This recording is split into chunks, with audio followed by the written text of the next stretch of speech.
오늘 성경 말씀은 요한복음 6장 1절부터 읽겠습니다. 15절까지 읽겠습니다. 요한복음 6장 1절부터 있습니다. 그 후에 예수께서 갈릴리 바다 곧 디베레아 바다 건너편으로 가시매 큰 무리가 따르니 이는 병인들에게 행하시는 표적을 보미러라. 예수께서 산에 오르사 제자들과 함께 거기 앉으시니 마침 유대인의 명절인 유월절이 가까운지라.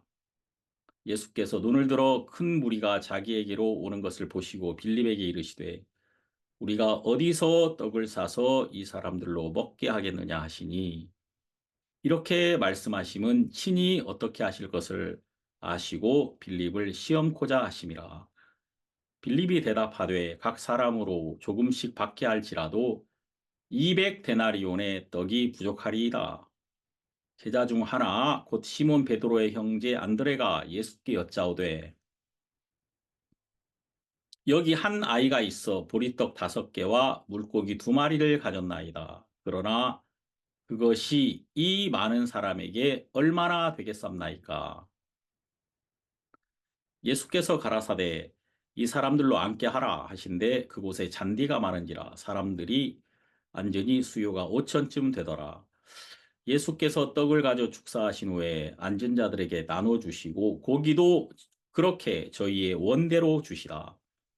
저희가 배부른 후에 예수께서 제자들에게 이르시되 남은 조각을 거두고 버리는 것이 없게 하라 하시므로 이에 거두니 보리떡 5개로 먹고 남은 조각이 12바구니에 찼더라. 그 사람들이 예수의 행하신 이 표적을 보고 말하되 이는 참으로 세상에 오실 그 선지자라 하더라. 그러므로 예수께서 저희가 와서 자기를 억지로 잡아 임금 삼으려는 줄을 아시고 다시 혼자 산으로 떠나가시니라. 15절까지 읽었습니다. 오늘 우리가 여기 요한복음 6장 보리떡 5덩어리와 물고기 2마리로 5천 명을 먹인 그 스토리가 여기 나오고 있습니다. 이것이 여러분과 저에게 무슨 상관이 있는가? 이 말씀이 여러분과 저와 연결이 되면 우리의 모든 부족함이 이렇게 채워질 것입니다. 자, 우리는 하나님의 말씀을 지금까지 나와 상관없는 이야기로 항상 보았단 말이에요. 그런데 이 말씀 하나하나 안에는 여러분과 저를 향한 하나님의 마음이 너무 귀하게 담겨져 있는 것입니다. 자, 우리가 어제 그 요한복음 5장에서 못한 이야기를 조금 더 하고 요한복음 6장으로 넘어가겠습니다.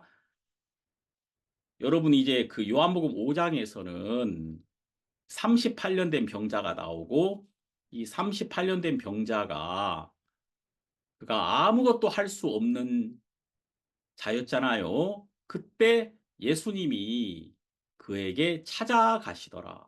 그는 예수님을 못 찾아요. 예수님이 그를 찾아가십니다. 자, 그러면서 그가 듣는 자의 위치에 있었을 때, 그 듣는 자의 위치에 있었을 때 예수님의 말씀이 그 안에 들어와서 일하시는 것을 보았습니다. 그래서 요한복음 5장 24절에는 내가 진실로 진실로 너희에게 이르노니 내 말을 듣고 또 나 보내신 이를 믿는 자는 영생을 얻었고 심판에 이르지 아니하나니 사망에서 생명으로 옮겼느니라. 듣는 자는 믿음이 생기고 그 사람에게는 3가지 변화가 생깁니다. 영생을 얻었고 심판에 이르지 아니하나니 사망에서 생명으로 옮겼느니라. 그러니까 이 3가지 변화가 믿는 순간에 우리에게 이루어져 버리는 것입니다. 왜냐하면 예수 그리스도 그분 자체가 우리에게 영생을 주시려고 오신 분이기 때문에 우리가 그분 안에 들어가는 순간에 마치 이와 같은 거예요. 깨어진 항아리라도 그 연못에 집어 넣어버리면 던지면 그 깨어진 항아리가 어떻게 물을 채웁니까? 못 채우지. 근데 연못에 집어 던지면 연못 안으로 들어가면 아무리 깨어진 항아리라도 금방 그 충만함 안에 들어가서 그 깨어진 항아리도 충만한 물을 담을 수 있잖아요. 그러니까 깨어진 게 문제가 안 됩니다. 그 안에 들어가 버리면. 자, 그런 것처럼 우리가 예수 안에 들어가 버리면 예수 안에서 영생을 얻은 자가 되고 이제 예수님의 심판이 나의 심판이 되기 때문에 예수님이 심판을 받으셨기 때문에 나는 심판을 받지 않는 거죠. 그리고 예수님으로 말미암아 우리는 예수 안에서 우리는 하나님 나라의 시민권을 얻은 자가 됩니다. 사망에서 생명으로 옮겼느니라. 예수 안에서 예수와 결혼한 자가 예수님의 신분을 따라가는 거잖아요. 그래서 마치 우리가 또 한국에서 미국 시민권자를 가진 남편을 만나면 그 사람이 남편의 신분 안으로 들어가는 것처럼 우리가 예수 안에서 하늘로 옮겨진 자가 된다는 것입니다. 이게 동시에 이루어지는 거예요. 참 놀라운 이야기죠. 자, 그러면서 이제 제일 문제가 뭐냐면은 듣지 않는 겁니다. 사람들이 듣지 않는 것. 근데 왜 사람들이 믿지 않고 듣지 않느냐면 오랫동안 사람들의 마음 속에 마귀가 넣어준 그 생각, 오랫동안 사단에게 우리가 잡혀 있었다는 것입니다. 근데 이제 우리가 사단에게 잡혀 있다는 것, 우리가 하나님과 상관이 없다는 것은 우리가 정확하게 말씀 앞에 서보지 않았기 때문에 그것을 알지 못했다는 거예요. 그러면서 요한복음 5장 마지막 부분에 이렇게 말합니다. 여기 45절 내가 너희를 아버지께 고소할까 생각지 말라. 너희를 고소하는 이가 있으니 곧 너희의 바라는 자 모세니라. 모세가 너희를 고소하는 자라는 거예요. 그러니까 이 많은 유대인들이 모세를 존경하고 모세를 선지자라고 생각하고 모세를 따랐잖아요. 근데 모세가 어떤 분인 줄을 몰랐던 거예요. 모세가 어떤 분이냐면 너희를 고소하는 자였다는 거예요. 고소한다는 말은 정죄한다는 말이거든요. 그러니까 모세가 주신 게 율법이잖아요. 여러분 여기 요한복음 1장을 보면 이게 다 연결돼 있습니다.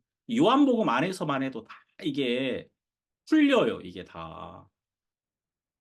요한복음 1장 16절을 보면 우리가 다 그의 충만한 데서 받으니 은혜 위에 은혜로라. 17절 율법은 모세로 말미암아 주신 것이요 은혜와 진리는 예수 그리스도로 말미암아 온 것이라. 자, 율법은 모세로 말미암아 온 것이다. 그러면 여러분 이 모세가 어떤 분이라고요? 우리를 고소했다 그 말이에요. 우리를 정죄했다. 무엇으로? 율법으로. 그러니까 우리는 율법 안에서 정죄를 받았단 말이에요. 그러니까 율법은 왜 우리에게 오신 거냐? 로마서 5장 20절. 로마서 5장 20절은 율법이 온 이유를 설명하고 있습니다. 진짜 심플하게 아주 간단 명료하게 강력하게 말씀하고 있죠. 율법이 가입한 것은 범죄를 더하게 하려 함이라. 그러나 죄가 더한 곳에 은혜가 더욱 넘쳤나니. 그러니까 율법이 들어온 이유는 범죄를 더하게 하려 함이라. 그러나 죄가 더한 곳에 은혜가 더욱 넘쳤나니. 그러니까 율법은 우리를 고소하는 거예요. 율법은 우리를 정죄하는 거예요. 여기 나오잖아요. 모세가 너희를 고소한 자라고 이 성경에. 그럼 이제 너희는 모세를 듣기만 했지 한 번도 모세를 믿어본 적은 없다는 겁니다. 여기 나오잖아요. 5장 46절. 모세를 믿었다면 또 나를 믿었으리니 이는 그가 내게 대하여 기록하였음이라. 모세를 믿었다면 또한 나를 믿었으리니. 그래서 율법은 우리를 정죄하는 거예요. 율법은 우리 죄를 드러내는 거예요. 그래서 율법을 거울이라고 합니다. 거울. 거울. 거울은 어떤 것이죠? 거울은 나의 더러움을 드러내주는 것이죠. 거울은 깨끗해야 됩니다. 거울은. 왜냐하면 거울이 깨끗해야지 더러운 걸 드러낼 수 있는 거거든요. 율법은 거룩하고 율법은 완전합니다. 그래서 율법이 완전해야 더러운 우리를 드러낼 수 있다는 거예요. 그래서 율법으로 내가 정확하게 죄인이 되면 그 사람은 율법을 믿는 자는 예수님을 만날 수가 있어요. 거울 앞에서 내가 더럽다는 것을 알게 되면 즉시로 물로 뛰어갈 거 아닙니까? 즉시로 물로 뛰어가기 때문에 율법은 내 더러움을 드러내서 나를 예수님에게로 가게 하는 것이다. 예? 나를 예수님께 가게 하는 거예요. 참 사람이 이렇게 됩니다. 여러분 여기 레위기를 한번 보시면 레위기 4장 이 성경은 다 이렇게 돼 있어요. 4장 27절을 보면 여러분이 잘 아시는 말씀. 만일 평민의 하나가 여호와의 금령 중 하나라도 부지 중에 범하여 허물이 있었다가 자 내가 죄가 있었습니다. 예? 죄가 있었어요. 허물이 있었다가 그다음 28절 그 범한 죄에 깨우침을 받거든. 자 죄가 있는 상태가 있고 그 죄를 깨닫는 상태가 있습니다. 이건 다릅니다. 이건 달라요. 죄가 있지만 인식을 못할 때는 이걸 씻으려고 하지 않아요. 내가 얼굴에 뭐가 묻었어요. 근데 내가 이걸 못 깨달으면 내가 씻으려고 하지 않는 겁니다. 근데 여기 있는 것처럼 그 범한 죄에 깨우침을 받거든. 아, 내가 정말 더럽구나. 내가 추하구나. 라는 사실을 발견하는 상태가 있습니다. 그럼 내가 더럽다는 것을 알게 해주는 것이 바로 율법이다. 그 말이에요. 율법. 율법은 내 더러운 것을 발견하게 해준다. 이걸 아는 것이 정말 중요한 거죠. 그럼 이걸 딱 알면 어떻게 됩니까? 자, 여기 28절. 그 범한 죄의 깨우침을 받거든 그는 흠없는 암염소를 끌고 와서 여기 성경에는 흠없는 암염소나 32절을 보면은 그가 만일 어린 양을 속죄제물로 가져오려거든 어린 양도 돼요. 암염소나 어린 양. 그러니까 그가 자기의 죄를 깨달았을 때 그는 즉시로 어린 양에게로 뛰어간다. 어린 양에게로. 그렇게 될 수밖에 없어요. 이게 레위기서에 기록돼 있잖아요. 그런 것처럼 우리 죄가 드러나면 율법이 우리 죄를 다 드러내는 이유는 우리와 예수님을 연결시키려고 그렇게 하는 것입니다. 여러분 우린 이렇게 쉽게 말하죠. 여러분들이 이거를 진짜 쉽게 듣잖아요. 근데 이거 정말 이걸 몰라가지고 사람들이 정말 율법 안에서 그냥 죄를 자기가 씻어보려고 죄가 드러났으니까 애를 쓰는 사람이 얼마나 많습니까? 그래서 성경은 뭐라고 말하냐면 갈라디아 3장 22절을 보면 그러나 성경이 모든 것을 죄 아래 가두었으니 이는 예수 그리스도를 믿음으로 말미암은 약속을 믿는 자들에게 두려함이니라. 성경이 모든 것을 죄 아래 가두었다. 왜냐하면 예수 그리스도를 믿음으로 말미암은 약속을 믿는 자들에게 두려함이니라. 예수님과 우리를 연결시키려고 우리를 죄 아래 가두었던 것입니다. 그래서 여기 요한복음 5장에 모세가 너희를 고소한다. 이거 너희들이 알아야 돼. 이렇게 말씀하신 거예요. 너희가 진짜 모세를 알았다면, 모세를 믿었다면 너희는 고소를 당했을 것이고, 아, 내가 이제 방법이 없구나. 고소를 당한 자가 이제 방법이 없기 때문에 너희들은 나를 믿었을 거다. 예? 죄가 드러난 자가 변호사 찾아가잖아요. 우리의 변호사, 우리의 위대한 변호사, 예수 그리스도 아닙니까? 예? 고소를 당해야 변호사와 연결이 되는 거예요. 그래, 여기 성경에 너를 고소하는 자는 모세다. 그래서 이렇게 모세를 믿었다면 나를 믿었을 것이요. 이렇게 말씀하고 있다는 것입니다. 또 정말 중요한 게 뭐냐면 제가 어제 말씀드렸습니다만 한 번 더 너무 중요한 거니까. 자, 여러분 여기서 정말 중요한 것은 지금 하나님이 예수님을 증거하고 있다는 것입니다. 요한복음 여기 5장 35절을 보면은 요한은 켜서 비추는 등불이라. 참 이거 정말 기가 막힌 표현 아닙니까?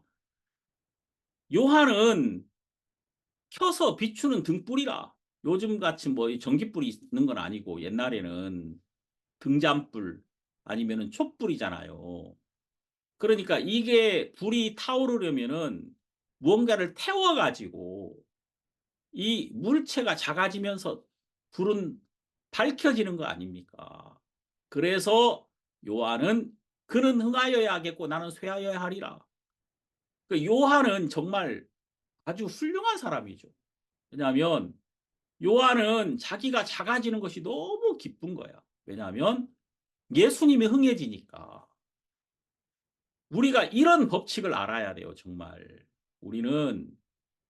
우리가 그냥 번성키를 원하고 우리가 뭐든지 잘 되기를 바라는데 신앙은 그런 게 아니에요. 신앙은 우리가 잘 되는 게 아니에요, 절대. 실제로 여러분 성경에서 말하는 것은 하나님께 가까이 함이 내게 복이라.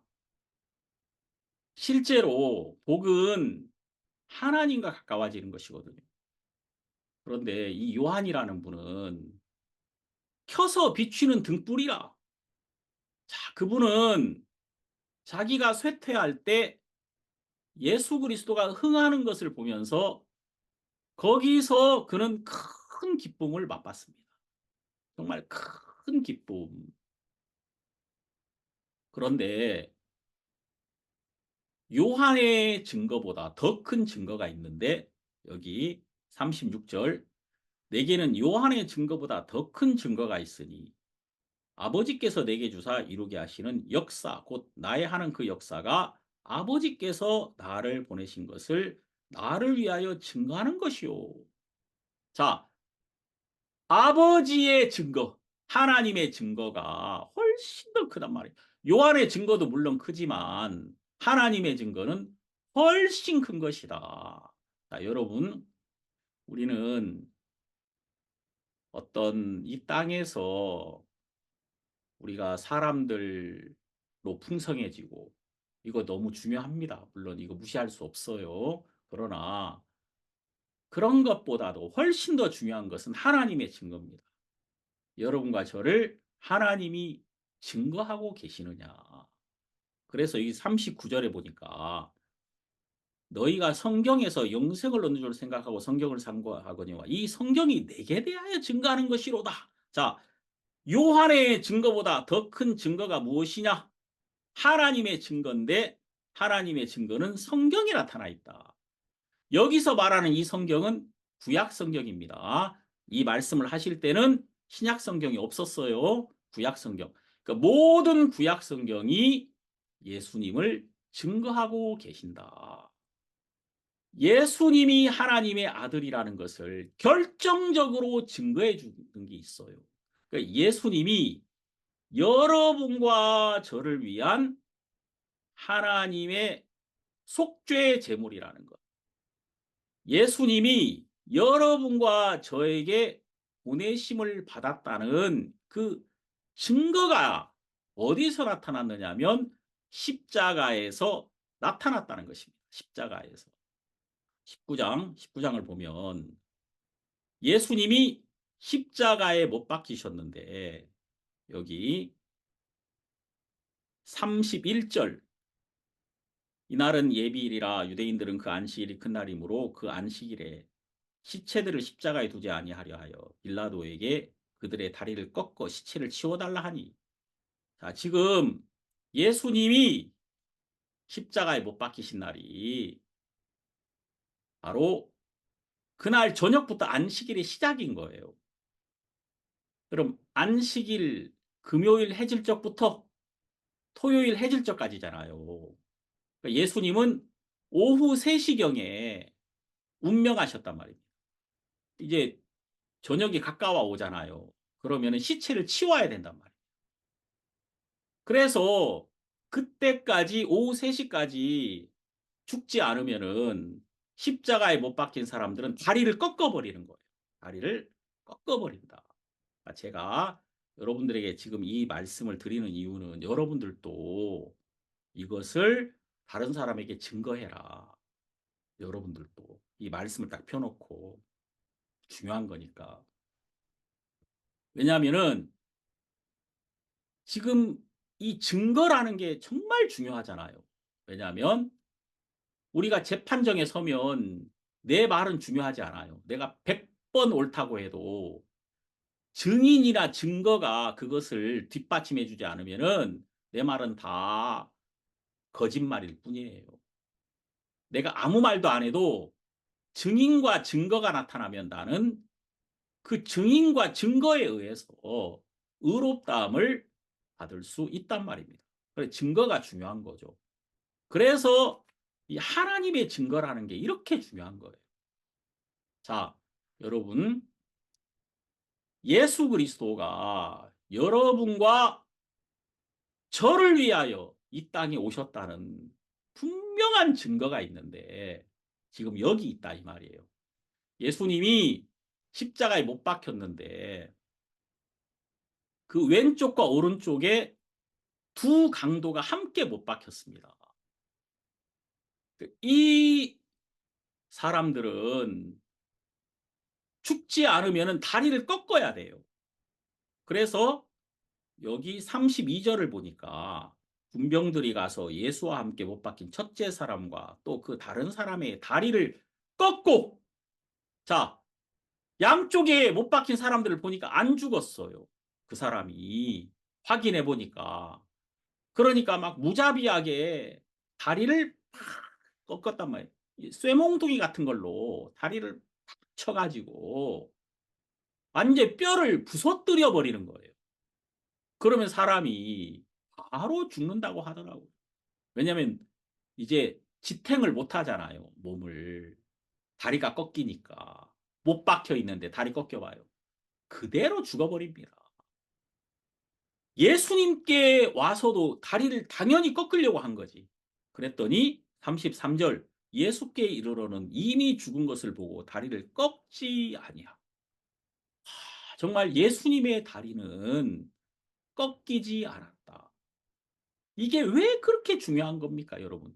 이 뼈가 꺾이지 않아야 된다는 게. 예? 이게 왜 중요한지 아세요? 이게 왜 이렇게 중요하냐면 예수님의 몸은 교회거든요, 교회. 교회.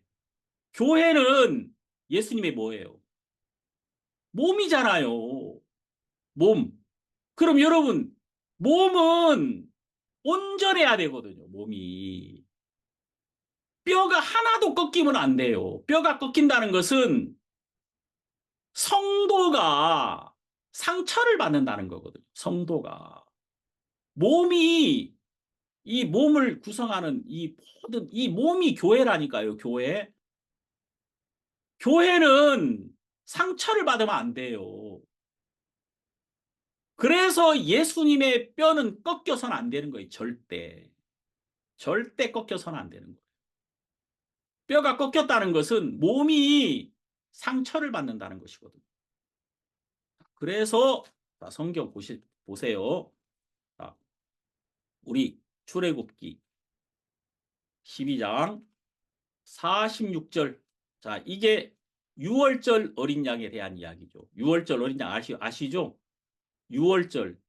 유월절이라는 게 1, 2, 3, 4, 5, 6월 그게 아니에요. 그게 아니고 유월절은 영어로 패스오버, 넘어간다. 애굽 땅에 장자가 멸망당하는 재앙이 있었죠. 모든 집의 장자는 다 죽었지만 10번째 재앙입니다. 임방과 설주에 피를 바른 자, 어린 양의 피를 바른 그 집만 심판이 넘어갔다. 그래서 생명을 얻은 거죠. 그래서 넘어간다. 재앙이 넘어간다. 우리 찬송가 있죠. 내가 그 피를 유월절 그 양의 피를 볼 때에 내가 너를 넘어가리라. 피를 볼 때에 내가 넘어가리라. 여러분의 마음에 피가 발라진 적이 있는가? 내 마음에 정확하게 피가 발려져 본 적이 있는가? 피가 마음에 발라진 자는 절대 재앙이 오지 않는다. 심판이 오지 않는다는 거예요. 그럼 여러분, 예? 여러분, 피가 마음에 뿌려진 적이 있는가? 예? 피가 뿌려진 적이 있는가? 자, 성경. 자꾸 말씀이 막 생각나네요. 자, 베드로전서 1장을 보면은 이런 말씀이 있죠. 베드로전서 1장 2절. 곧 하나님 아버지의 미리 하심을 따라 성령의 거룩해 하심으로 순종함과 예수 그리스도의 핏뿌림을 얻기 위하여 택하심을 입은 자들에게 편지하노니. 이야, 이게 대체 또 무슨 말이야? 예수 그리스도의 핏뿌림을 얻기 위하여 택하심을 입은 자들이 나오잖아요. 자, 임방과 설주에 피가 발라진 것처럼 그 마음에 예수 그리스도의 핏뿌림으로 마음에 피가 뿌려진 적이 있는가? 이게 여러분 있잖아요. 이게 어떻게 예수 그리스도의 피가 우리 마음에 뿌려집니까? 그것은 약속으로 이 말씀이 여러분 마음에 받아들여짐으로써 말씀으로 말미암아 그리스도의 보혈이 여러분 마음에 임하는 거예요. 그것을 말하고 있는 것이죠. 자, 이거 이제 이쪽으로 계속 가면 이제 진도 못 나가니까 여기 자 중요한 것은 그때 그들이 임방과 설주에 피를 뿌림으로 심판을 이기고 생명을 얻은 자들, 자 그들은 이제 그 어떻게 해야 되느냐? 그 양고기를 먹는 거예요. 양고기. 예? 그리고 여기 출애굽기 12장 46절에 보면 한 집에서 먹되 그 고기를 조금도 집 밖으로 내지 말고 뼈도 꺾지 말지며. 자, 뼈를 절대 꺾어서는 안 된다. 유월절 어린 양의 뼈는 꺾어선 안 된다. 자, 이게 또 나와요. 민수기 9장 12절. 같은 내용이지만 우리 성경에 찾아봅시다. 민수기 이게 다 찾아보면은 피가 되고 살이 됩니다. 자, 민수기 9장 12절 여기 보면 아침까지 그것을 조금도 남겨두지 말며 그 뼈를 하나도 꺾지 말아서 유월절 모든 율례대로 지킬 것이니라. 자, 여러분 여기 보니까 유월절 어린 양의 뼈는 하나도 꺾어선 안 된다고 말씀하고 계시는 거예요. 어린 양의 뼈가 꺾여선 안 된단 말입니다. 자, 그리고 또 성경 시편 34편 20절. 그 모든 뼈를 보호하시며 그 중에 하나도 꺾이지 아니하도다. 자, 이 뼈를 꺾지 않는다는 이 의미는 바로 19절인데 의인은 죄송합니다. 의인은 고난이 많으나 여호와께서 그 모든 고난에서 건지시는도다. 고난이 있지만 하나님이 그를 온전히 지키신다. 그게 뼈를 꺾지 않는다는 거예요. 절대. 이 뼈가 절대 꺾이지 않는다. 예수님의 뼈는 꺾지 않으셨다. 여기 요한복음 19장 33절 예수께 이르러는 이미 죽은 것을 보고 다리를 꺾지 아니하고 이 사람들은 그냥 이 말씀을 그냥 이렇게 대충 보는데 이거 대충 봐서는 안 돼요.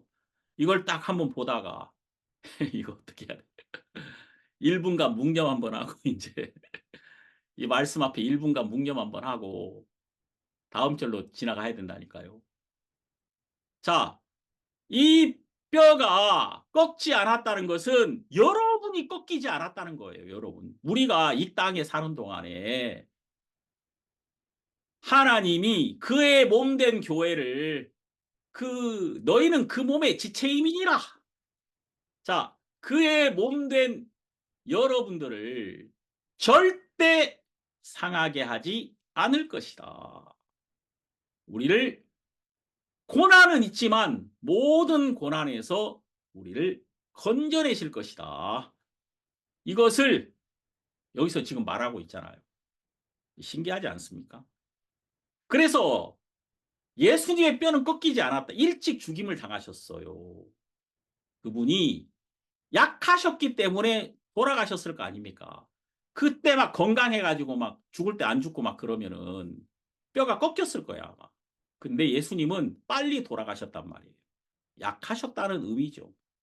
그분이 약하신 것이 바로 하나님의 뜻을 이루기 위함이었다. 자, 그리고 그분이 뼈가 꺾이지 않았기 때문에 옆구리가 창으로 찔린 거예요. 바로 나오죠. 34절. 그중 한 군병이 창으로 옆구리를 찌르니 곧 피와 물이 나오더라. 이제 뼈가 꺾이지 않은 자는 옆구리를 찔러요. 창으로. 그래야 확인 사살이죠. 그 옆구리가 깊이 찌른단 말입니다. 그래서 예수님의 옆구리가 창으로 찔리신 바 되었다.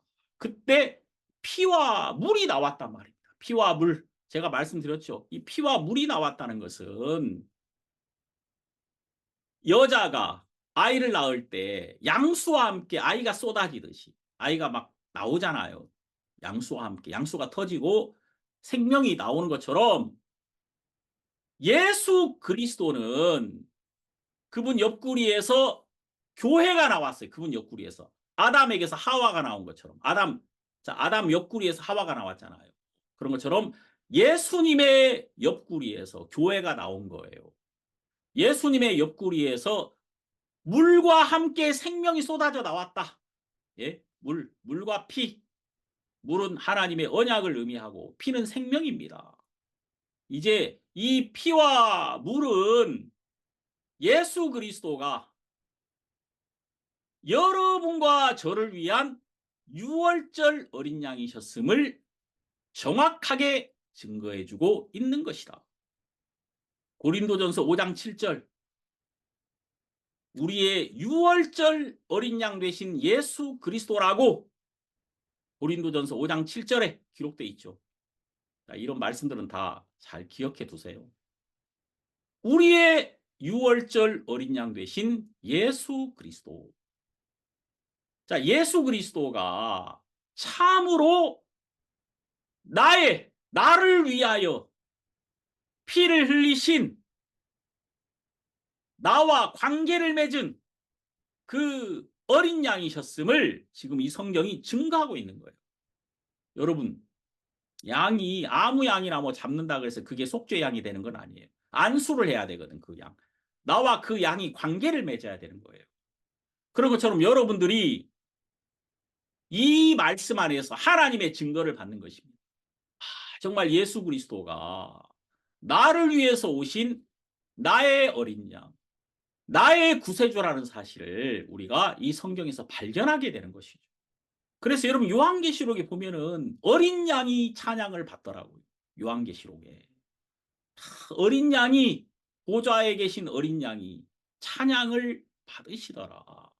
여기 요한복음 19장 35절에 보면은 이를 본 자가 증거하였으니 그 증거가 참이라. 저가 자기의 말하는 것이 참인 줄 알고 너희로 믿게 하려 함이니라. 36절 이 일이 이룬 것은 그 뼈가 하나도 꺾이우지 아니하리라 한 성경을 응하게 하려 함이라. 참 여기서 이게 중요한 이야기예요. 예수님의 옆구리에서 피와 물이 나왔다는 이것이 뼈를 보호하셨다는 바로 이 말씀을 이루기 위함이었다라는 사실을 알게 되는 거죠. 뼈가 꺾이지 않았다는 게 뭐라고요? 몸이 지켜졌다 그 말이에요. 몸. 예수의 몸이 바로 교회란 말입니다. 예수님은 교회의 머리시고 그리고 여러분과 저는 그 몸의 지체들이고 그래서 여러분과 제가 예수님으로 말미암아 온전히 하나님의 자녀가 되어서 예수님께 속한 자, 예수님과 같은 자녀가 되어서 하나님 앞에 설 수 있게 된 거예요. 그럼 여러분 보세요. 예수님이 머리고 우리가 몸이라면 예수님의 상태와 우리 상태는 같겠어요? 다르겠어요? 같단 말입니다. 같단 말이에요. 내가 볼 때는 내가 연약하고 문제가 많은 것처럼 보이지만 하나님이 보실 때는 우리는 예수의 피로 죄에서 온전히 씻겨져서 예수의 생명 안에서 예수와 하나 된 자가 되었단 말입니다. 이것이 성경이 증거하고 있는 놀라운 진리라는 거예요. 정말 많은 사람들이 그냥 말씀은 말씀이고 나는 나야. 상관이 없단 말이에요, 이게. 상관이 없는 게 그게 마귀라니까요. 제가 계속 말씀드렸죠. 상관이 없다는 것이 그게 마귀예요. 근데 이제는 예수님이 머리시고 우리는 몸이니까 예수의 상태와 우리 상태가 똑같단 말입니다. 전혀 다르지 않다. 요한 1서 4장 17절 이로써 사랑이 우리에게 온전히 이룬 것은 하나님의 사랑이 우리에게 온전히 이루셨다. 우리의 의를 이루시고 우리의 거룩함을 이루시고 우리가 하나님의 자녀됨을 이루시고 이제 하나님의 사랑이 예수님을 통해 나타나서 우리를 향한 하나님의 뜻을 온전히 이루어 버리셨다. 그래 예수님이 십자가에서 다 이루었다고 하실 거잖아요. 자, 왜 이렇게 하셨느냐? 우리로 심판날에 담대함을 가지게 하려 함이니 심판날에 하나님 앞에 섰을 때 담대하게 우리가 하나님 앞에 설 수 있단 말입니다. 법정에 선 사람은 아무도 담대하지 않습니다.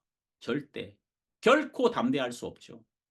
근데 이제 우리의 심판은 예수님으로 말미암아 끝났기 때문에 이제 우리는 예수님으로 말미암아 담대하게 심판날에 설 수 있게 되었다.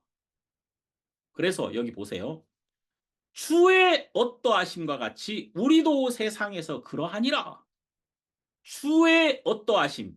이 어떠하심이라는 게 뭐예요? 상태잖아요. 상태. 우리가 어떻다 하면은 상태를 말하지 않습니까? 자, 여기에 이 어떠하심 안에는 주의 의로우심과 같이 우리도 세상에서 그러하니라. 주님이 거룩하심과 같이 우리도 세상에서 그러하니라. 주님이 지혜로우심과 같이 우리도 세상에서 그러하니라. 주님이 승리하셨던 것과 같이 우리도 세상에서 그러하니라. 그러니까 여러분 여기 주님의 상태와 우리의 상태가 같단 말입니다. 같다. 이게 이 말씀의 증거지 않습니까?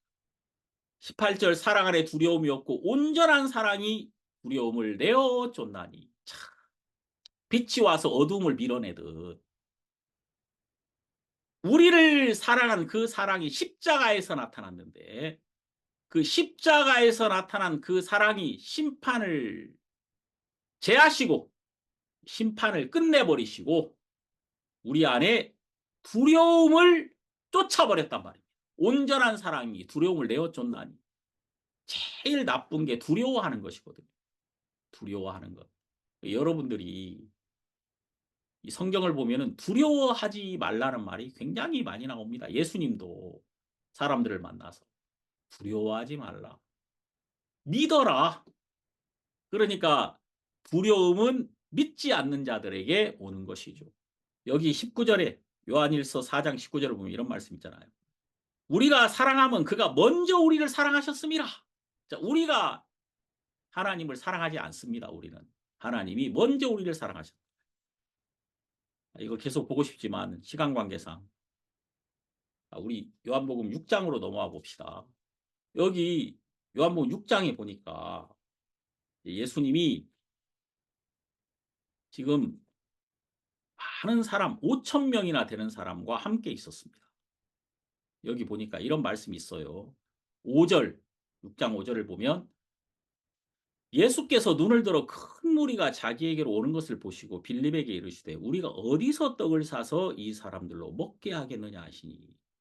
자, 여러분 사람들은 예수님과 함께 있는 동안에 말씀을 들었겠죠. 그런데 말씀을 듣고 있는 동안에 예수님은 그들을 생각하시더라고요. 어디서 떡을 사서 이 사람들로 먹게 하겠느냐. 자, 예수님이 제자들에게 이렇게 질문하잖아요. 그랬더니 빌립이 이렇게 대답합니다. 자, 여기 6절 나오죠.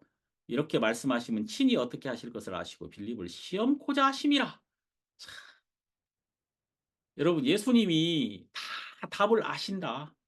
친히 어떻게 하실 것을 아시고 빌립을 시험코자 하심이라. 우리는 여러분 이 세상에 이렇게 우리가 살면서 질문을 받을 때가 있습니다. 이 세상에 우리가 살면서 어떻게 하지? 이런 거 있잖아요. 내가 대체 이럴 때 어떻게 해야 되는 거야? 우리가 이 세상에서 이런 질문을 받을 때가 있단 말이에요. 그때 우리가 알아야 되는 건 하나님이 우리를 이런 시험에 던져두신 이유는 신이 어떻게 하실 줄을 아시는 예수님 앞에 오게 하기 위함입니다. 이 예수 그리스도와 우리를 가깝게 하시려는 하나님의 계획이고 또 우리가 우리의 연약함을 통해서 예수 안으로 깊이 들어갈 수가 있는 거예요. 자, 여기 보시면 빌립이 이렇게 말합니다. 빌립이 대답하되 각 사람으로 조금씩 받게 할지라도 200데나리온의 떡이 부족하리이다. 여기 보면은 한 데나리온이 하루 품삯이거든요. 한 데나리온이 하루 품삯. 그러면은 뭐 한 10만 원 정도 칩시다. 10만 원. 하루 품삯 10만 원. 그러면은 200데나리온은 얼마예요? 2천만 원. 각 사람에게 조금씩 받게 할지라도 200데나리온의 떡이 부족하리이다. 그러니까 지금 뭐 우리 제주로는 방법이 없다. 이 떡을 어디서 사서 이 사람들을 먹게 하겠느냐. 그런 이야기죠. 계산이 빨라요. 참, 진짜 빌립이 막 머리 돌아가는 소리가 들리죠. 계산이 빠르더니. 이거 각 사람들이 다 내도 200데나리온이나 부족할 거야. 이건 안 돼. 이런 결론이 나왔습니다. 근데 8절에 제자 중 하나 곧 시몬 베드로의 형제 안드레가 예수께 여짜오되 여기 한 아이가 있어 보리떡 5개와 물고기 2마리를 가졌나이다. 그러나 그것이 이 많은 사람에게 얼마나 되겠습나이다. 참 여러분 여기 안드레가 예수님에게 와서 보리떡 5개 물고기 2마리를 줬단 말이에요. 이게 왜 중요하냐면 자, 여러분 한번 생각해 보세요. 여러분 내가 지금 큰 예배당을 하나 지으려 그러는데 예? 생각해 보세요. 큰 예배당을 하나 지으려 그러는데 돈이 많이 듭니다. 뭐 예를 들자면 한 100억쯤 든다고 한번 생각해 보세요. 예를 들어서 드는 거예요. 100억쯤 드는데 난 지금 돈이 없단 말이에요. 내가 가진 건 진짜 거의 없어. 근데 나는 너무나도 많은 돈이 필요해. 근데 내 아들이 나한테 와서 아버지 여기 10,000원 있는데 아버지 이거 보태 쓰세요. 그러면은 그게 내게 위로가 되겠습니까? 그거는 내가 있어도 꺼내지를 않을 겁니다. 나에게 돈이 있지만 그거를 아니 지금 이렇게 많은 것이 필요한데 내가 가지고 있는 이걸 내놓을 이유가 없을 거란 말이에요. 자, 그런데 여기 안드레는 예수님에게 한 어린아이의 양식을 내어놓았단 말입니다. 보리떡 5개, 물고기 2마리. 어린아이의 양식. 그것을 내놓았는데 그것은 이 사람들에게 아무것도 아닌 거란 말입니다. 정말 한 어린아이의 배를 겨우 채워줄 수 있는 것일 뿐이란 말이에요. 그런데 그가 이것을 예수님에게 넘겨줬단 말이에요.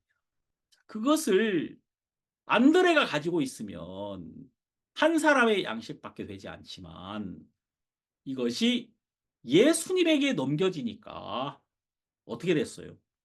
예수님이 자 여기 10절 예수께서 가라사대 이 사람들로 앉게 하라 하신데 그곳에 잔디가 많은지라 사람들이 앉으니 수요가 5천쯤 되더라. 5천 명이나 되는 사람. 예? 여기 보통 남자만 5천이라고 하죠. 그러니까 훨씬 더 사람이 많았을 겁니다. 자, 그런데 예수님이 떡을 가져 축사하시고 앉은 자들에게 나눠주시고 고기도 그렇게 저희의 원대로 주시라. 그냥 이렇게 막 그 쫀쫀하게 준 게 아니라 그죠? 그 안 돼. 그 더 먹으면 안 돼. 이렇게 쫀쫀하게 준 게 아니라 저희의 원대로 주시라. 그 모든 사람이 넉넉하게 배부르도록 예수님이 주시더란 말입니다. 사람들이 얼마나 기뻤겠습니까? 아니, 이 보리떡 5개가 예수님의 손에 넘어가서 나눠지니까 한없이 거기에서 모든 사람을 배부르게 할 만큼 많은 양식이 되어서 나타나게 되더라. 요즘 여러분 신학자들은 이런 말 하면 안 돼요. 이런 말 하면은 진짜 정말 이런 걸 믿냐고 이렇게 이제 이야기하거든요. 이거 안 믿어요, 사람들이. 요즘 신학자들 안 믿습니다. 근데 이게 왜 중요한 이야기냐면 이게 여러분 왜 이렇게 중요한 말, 이건 정말 중요한 이야기예요. 이 이야기가. 왜 이게 중요한 이야기냐. 자, 여기 보면 12절 보세요. 저희가 배부른 후에 예수께서 제자들에게 이르시되 남은 조각을 거두고 버리는 것이 없게 하라 하시므로 이에 거두니 보리떡 5개로 먹고 남은 조각이 12바구니에 찼더라. 그러니까 보리떡 5개가 5천 명을 먹인 다음에 12바구니가 남은 거예요. 세상에 이런 일이 어떻게 있을 수 있겠습니까? 자, 이것이 내가 내 입으로 들어가면은 4배도 채우지 못해요. 그런데 이것이 예수님에게 넘겨지니까 5천 명을 먹이고 12바구니가 남게 되더라. 12바구니. 여러분, 우리 인생이, 우리 인생이 예수님과 하나가 되었을 때, 예수님에게 내 자신이 넘겨졌을 때, 예수님의 손이 나를 딱 잡았을 때, 축사라는 것은 손을 얻는다는 거 아니겠습니까? 이 보리떡과 같은 우리 인생들이란 말입니다. 우리가 뭐 제가 참 이 보리떡 5개 이거 생각하면 제가 중국 가서 옛날에 전도했을 때가 생각나거든요. 2000년도에 하여튼 집회를 하러 갔는데 한 300명 모였나? 거기 막 방 안에 모였는데 거기 구호가 입은 크게 소리는 작게 그게 이제 구호예요. 왜냐하면 소리를 내면은 밖에서 이제 공안이 뭐 신고를 한달지 그럴 수 있으니까 소리는 작게 입은 크게 마음은 뜨겁게 소리는 작게 그래가지고 이제 이걸 열심히 부르더라고요 그 당시에. 보리떡 5개 물고기 2마리 한 소년의 도시락 보잘것없지만 예수께 드렸네 예수께 드렸네 떡과 물고기에 예수 축복하시니 5천 명의 사람들 배불리 먹고도 12바구니가 남았네 남았네. 그거를 열심히 부르는 거예요. 근데 누가 하나 크게 부르니까 막 사회자가 뭐라 하면서 소리는 작게 입은 크게 막 뭐라 하는 거예요. 그래서 이제 사람들이 막 보리떡 5개 물고기 2마리 이렇게 막 제가 그거 보면서 막 눈물 난 거 아닙니까? 제가 옆에서 보면서 눈물 났다니까요. 제가 막 진짜 야 찬송 크게 부르는 것도 죄구나. 근데 여기서 말하는 이 보리떡은 왜 예수님이 지금 이 떡을 여기서 말씀하고 계시냐면 이것은 예수 그리스도가 하늘에서 내려온 산떡이심을 말씀해 주고 싶었기 때문입니다. 자, 사람들은 이 떡을 먹은 후에 무슨 생각을 하고 있는 줄 아십니까? 자, 여러분 이 떡 먹었어요. 이야, 너무 놀랍다. 무슨 생각을 하고 있냐면은 26절 나옵니다. 여기 6장 26절. 예수께서 대답하여 가라사대 내가 진실로 진실로 너에게 이르노니 너희가 나를 찾는 것은 표적을 본 까닭이 아니요 떡을 먹고 배부른 까닭이로다. 자, 사람들은 떡 먹은 게 좋은 거예요. 떡 먹은 게. 야, 예수님 따라오니까 배부르네. 넉넉히 먹네. 거기에 마음이 다 있었단 말입니다. 그랬더니 예수님이 그런 사람들을 향해 딱 이렇게 말씀하시더라고. 27절. 썩는 양식을 위하여 일하지 말고 영생하도록 있는 양식을 위하여 하라. 이 양식은 인자가 너희에게 주리니 인자는 아버지가 하나님의 인치신 자니라. 자, 인자 다시 말해서 몸을 입고 우리에게 오신 하나님. 자, 그분이 인자란 말이에요. 아버지가 인치신 자. 영생하도록 있는 양식. 자, 여기 나오죠. 영생하도록 솟아나는 샘물 나오죠. 4절에 4장에 영생하도록 솟아나는 샘물. 여기는 영생하도록 있는 양식. 제가 여러분 이제 이런 신학 서적 같은 거를 읽어봐요. 근데 이런 서적하고 이 성경은 비교가 안 됩니다. 제가 이제 뭐 좀 공부 좀 하고 싶어 가지고 막 읽어보거든요. 근데 결과적으로는 저는 어떻게 하는 줄 아십니까? 제가 말씀을 딱 전하려고 하면은 다른 거 다 치우고 이 성경만 봐야 돼요. 성경만. 이 성경을 계속 봐야 돼. 이거를 한 번 읽고 2번 읽고 3번 읽고 4번 읽고 계속 이 말씀을 쳐다보면 이 말씀은 강력해요. 이 말씀은 빛과 같이 우리 마음을 선명하게 깨끗하게 하나님 앞에 평안을 가질 수 있도록 해주는 거예요. 그걸 하여튼 날마다 발견합니다. 날마다. 여러분 여기 보니까 썩는 양식을 위하여 일하지 말고 영생하도록 있는 양식을 위하여 하라. 썩어질 것을 위하여 붙들고 있지 말고 영생하도록 있는 양식. 그 영생하도록 있는 양식이 뭐예요? 그게 예수 그리스도거든요. 그래서 일하라 그랬잖아요. 여기 분명히 그 영생하도록 있는 양식을 위하여 일하란 말이잖아요. 그러니까 28절에 바로 질문 나와요. 저희가 묻되 우리가 어떻게 하여야 하나님의 일을 하오리까? 질문 바로 따라오잖아요. 그랬더니 예수님이 29절 예수께서 대답하여 가라사대 하나님의 보내신 자를 믿는 것이 하나님의 일이니라. 그러니까 하나님의 일을 한다는 건 뭐냐면 예수를 믿는 거예요. 예수를 왜 믿어야 되냐면 예수님은 영생하도록 있는 양식이기 때문입니다.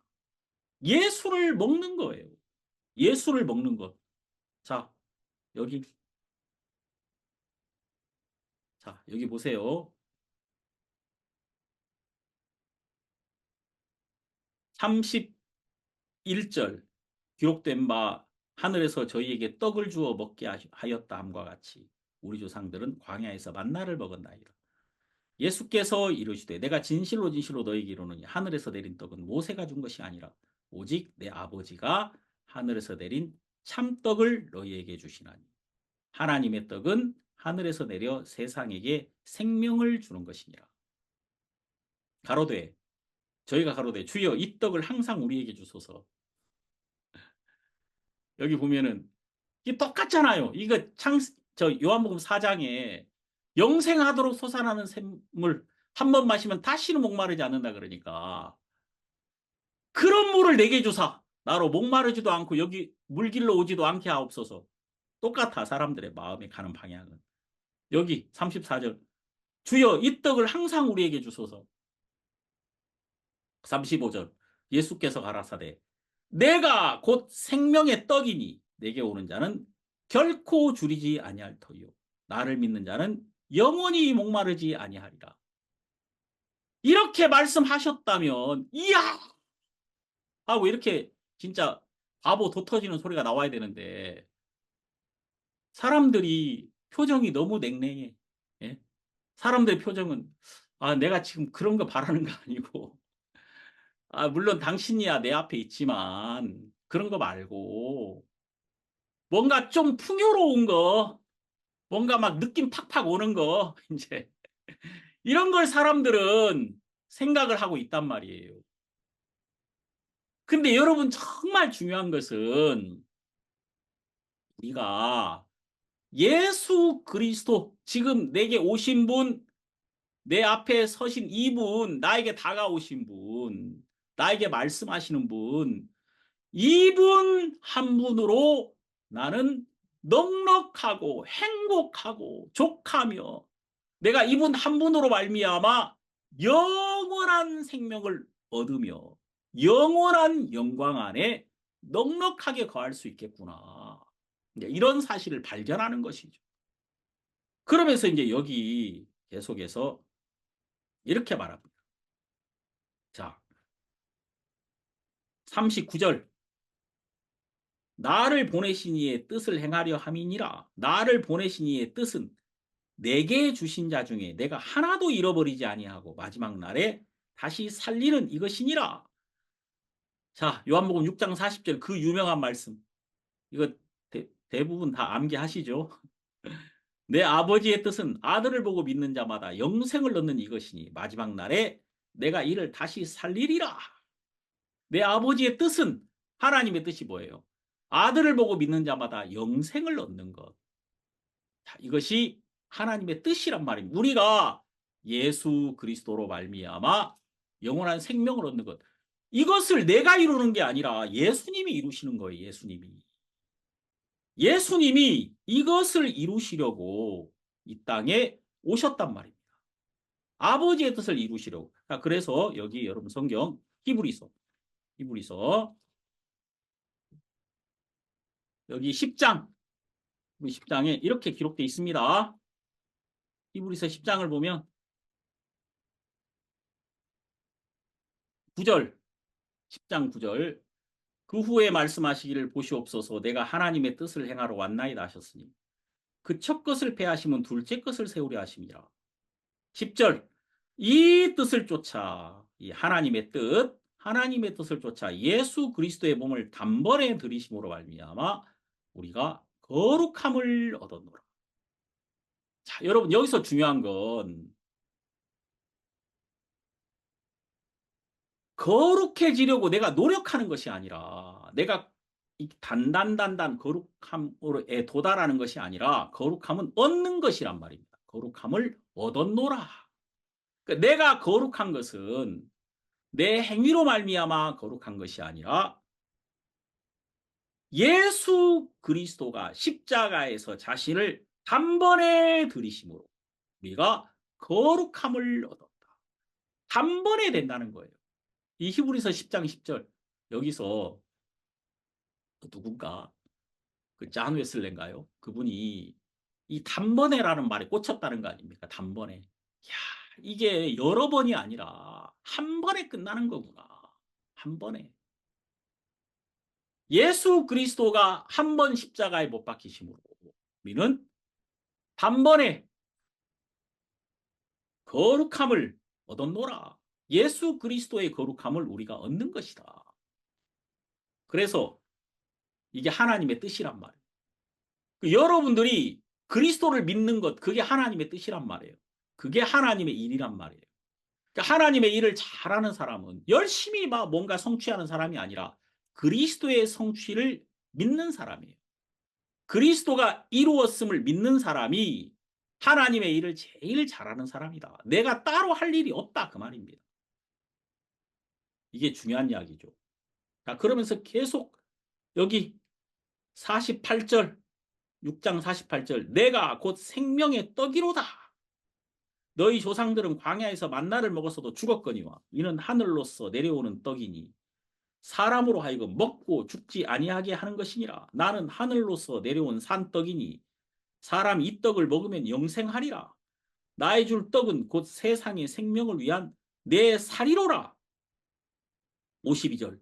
이러므로 유대인들이 서로 다투어 가로되 이 사람이 어찌 능히 제 살을 우리에게 주어 먹게 하겠느냐. 아니 이게 무슨 말이야. 아니 우리가 식인종이라도 되란 말이야. 아니 이 사람 살을 막 뜯어 먹으라고. 이게 말이 되는 소리야. 여기 그죠. 그랬더니 예수님은 물러섬이 없습니다. 54절. 내 살을 먹고 내 피를 마시는 자는 영생을 가졌고 마지막 날에 내가 그를 다시 살리리니 내 살은 참된 양식이요 내 피는 참된 음료로다. 내 살을 먹고 내 피를 마시는 자는 내 안에 거하고 나도 그 안에 거하나니. 자, 여러분 먹으면 내 살이 되잖아.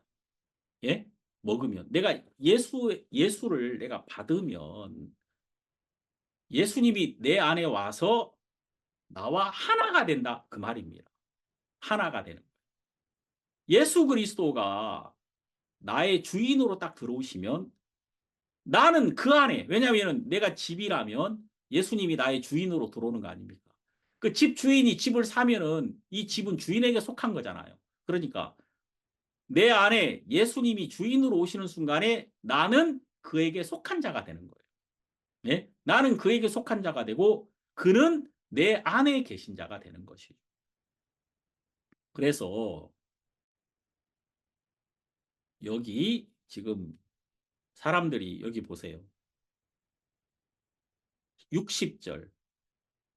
제자 중 여럿이 듣고 말하되 이 말씀은 어렵도다. 누가 들을 수 있느냐? 이야, 진짜 정말 저게 무슨 말이야. 이해 하나도 안 가네. 예? 이해 하나도 안 가네. 그랬더니 61절 예수께서 스스로 제자들이 이 말씀에 대하여 수근거리는 줄 아시고 가라사대 이 말이 너희에게 걸림이 되느냐 하시면서 63절 살리는 것은 영이니 육은 무익하니라. 내가 너희에게 이른 말이 영이요 생명이라. 이게 핵심입니다. 살리는 것은 영이니 육은 무익하니라. 여러분 여기서 우리가 이 주목해야 되는 게 뭐냐면은 내가 너희에게 이른 말이 영이요 생명이라 이거예요. 다시 말해서 말씀, 영, 생명 이것은 같은 것이다. 이것만 여러분이 알면 돼요. 말씀과 영과 생명은 같은 것이란 말이에요. 그래서 말씀이 내 안에 오면 내 안에 영이 회복되는 것이고, 영이 회복되면 생명이 풍성해지는 것이고, 생명이 풍성해지면은 내 마음 안에서 이 양식이 풍성해지기 때문에 내 마음에서 하나님의 영역이 넓어지면서 내가 다른 어떤 외적으로 아무것도 없어도 내 안에 있는 주님으로 말미암아 우리가 온전히 기쁨을 누릴 수 있다는 거예요. 누가 그러더라고요. 이 국민이 이 보통 한 나라의 국민 수가 1억 정도 되면 내수로 다 돌아간다고. 이제 외세에 의존할 필요가 없다는 것이죠. 한 1억 정도 수가 돼야 된다. 뭐 그런 얘기. 그래서 뭐 남북이 통일되면 좋다고 하잖아요. 왜냐면 남북이 통일되면 한 1억 정도 될 거니까. 근데 이제 우리 안에서 말입니다. 예수 그리스도가 말씀으로 우리에게 오시는 예수 그리스도가 우리 마음 안에서 풍성해지고 또 이 말씀으로 말미암아 우리의 영혼이 예수 그리스도의 충만하심처럼 우리가 함께 충만해질 때 우리는 어떤 외부로도 외부의 어떤 것이 밀려와도 거기에 우리 마음이 동요되지 않는단 말입니다. 사람이 그래서 이게 중요한 거예요. 그래서 여러분 그 시편에는 이렇게 말하거든요. 어, 악인은 그렇지 않으며 바람에 나는 겨와 같도다. 이 알곡 있잖아. 알곡이라는 게 뭐냐면은 겨 안에 알맹이가 있다는 거 아닙니까? 탈곡기가 있어가지고 이제 바람이 샥 불어오면은 쭉정이는 날아가잖아요. 쭉정이. 날아가는 건 악인이라는 거예요. 악인. 악인은 휙 날아가. 왜 날아가냐면은 그 안에 중심에 알곡이 없으니까. 그런데 아무리 바람이 세차게 불어도 그 안에 알곡이 있는 자는 바람을 이기거든요. 바람을 이겨요. 안 날아가. 안 날아간다니까요, 이게. 아무리 세찬 바람이 불어도 날아가지. 내가 안 날아가는 게 아니라 나는 쭉정이거든. 내 안에 있는 알곡이 내가 요동하지 않게 나를 만들어주는 거예요. 요동하지 않아요, 의인은. 왜 요동하지 않느냐? 그 안에 알곡이 있기 때문에 요동하지 않는 거예요. 악인은 그렇지 않음이여. 바람에 나는 겨와 같도다. 악인은 휙 날아간단 말이에요. 휙 날아가. 악인은 그냥 전화 한 통 받으면은 흔들흔들 한단 말이에요. 항상. 예? 여러분 한번 생각해 보세요. 제가 이렇게 보면 전화 한 통 받고서 막 완전히 땅이 꺼지고 예? 진짜 그런 평안이 무슨 평안입니까? 그런데 여기 살리는 것은 영이란 말입니다. 육은 무익하니라. 이게 다 껍데기구나. 다 쭉정이구나. 이건 아무것도 아닌 것이구나. 내 안에 있는 알곡. 이게 정말 중요한 것이고 예수님이 지금 이 떡을 만들어 주신 것은 떡으로 사람들을 배부르게 하려고 주신 게 아니란 말이에요. 보리떡 5덩어리로 진짜 5천 명 봤지? 나 따라다니면은 진짜 이렇게 돼? 배불러? 먹고 사는 거 걱정 없어? 이런 거 말해주려고 한 게 아니란 말이에요. 그게 아니라 내가 떡이야. 이걸 말해주려고 지금 이렇게 5천 명을 이거 했다니까. 보리떡 5덩어리로 5천 명의 양식이 되게 했단 말이야. 보리떡은 아무것도 아니잖아. 예수 그리스도 너희들이 볼 때 보리떡처럼 보이지? 아무것도 아닌 것처럼 보이지? 아이고 저 예수가 있는데 뭐 그게 뭐 나를 어떻게 나를 뭐 한 끼나 먹여줄까? 이렇게 생각되지. 그러나 봐. 보리떡이 5천 명의 양식이 되잖아. 내가 그 떡이야. 내가 너희들 볼 때는 아무것도 아닌 것처럼 보이지? 그런데 나로 말미암아 5천 명을 먹을 뿐만 아니라 12광주리가 남아. 나 하나면 넉넉해. 이걸 지금 보여주려고 이렇게 말씀하시고 있는 거다. 이게 요한복음 6장이에요. 근데 사람들은 지금 앞에 있는 그 보리떡 5개가 막 5천 명 먹였다는 거 여기에 다 주목하고 진짜 떡이신 예수님은 지금 상관이 없는 거야 사람들이. 이렇게 성경을 보고 있다니까요. 요한복음 6장을 사람들이. 예? 이거 봐요. 이렇게 쭉 읽어봐요 여러분. 이 성경을 요한복음 6장을 여러분들이 쭉 한번 읽어봐요. 오늘 5번, 6번. 그러면은 이게 다시 보일 거라니까. 이게 앞쪽이 중요한 게 아니라 뒤쪽이 훨씬 더 중요해요. 뒤쪽이. 요한복음은 다 이렇게 형성돼 있어요. 다. 요한복음 계속 봤죠? 3장, 4장, 5장, 6장, 8장. 8장이 진짜 절정이지. 8장. 간음 중에 잡힌 여자가 중요한 게 아니에요. 그 뒤에 빛이다. 내가 세상의 빛이다. 빛이 어둠을 이기듯이 예? 이 여인이 내게 오니까 자유를 얻지 않느냐. 이 여인 어둠인데 빛 대신 나에게 오니까 어둠 물러가잖아. 내가 빛이야. 그래서 그 빛이 주는 자유. 여러분 소경이 소경인데 예? 빛을 봤다. 소경이 눈을 떴다는 거 아닙니까? 그게 얼마나 자유롭습니까?